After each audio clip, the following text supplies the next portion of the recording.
পাস্তার জন্য আমার তেলটা গরম হয়ে গেছে।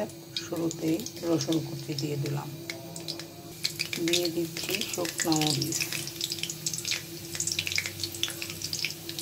পেঁয়াজ কুচি, কাঁচামরিচ কুচি,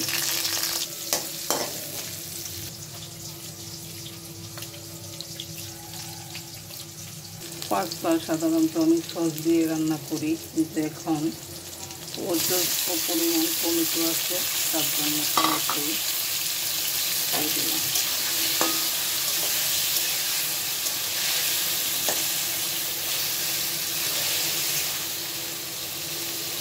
দিয়ে দিচ্ছি পরিমাণ মতো লবণ।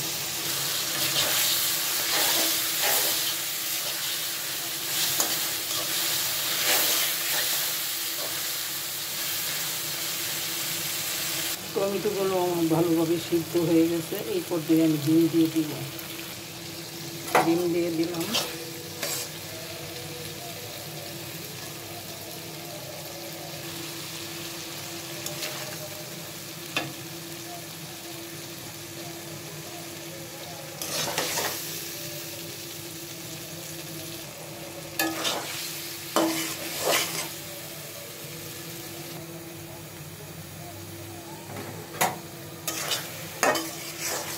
কখনো এই ভুলটা করতে যাবেন না, টমেটোর পানিটা ভালোভাবে শুকিয়ে তারপর পাস্তাটা দিতে হবে।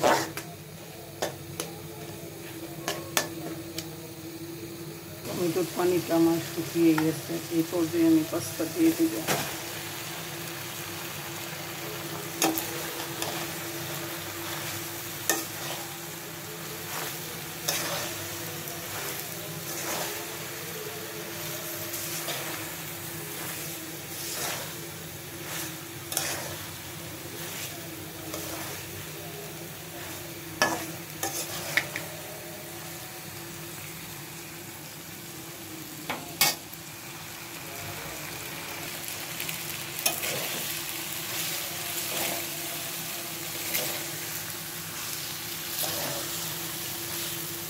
আমার পাস্তাটা কেমন হলো রান্না কমেন্টে জানাবেন।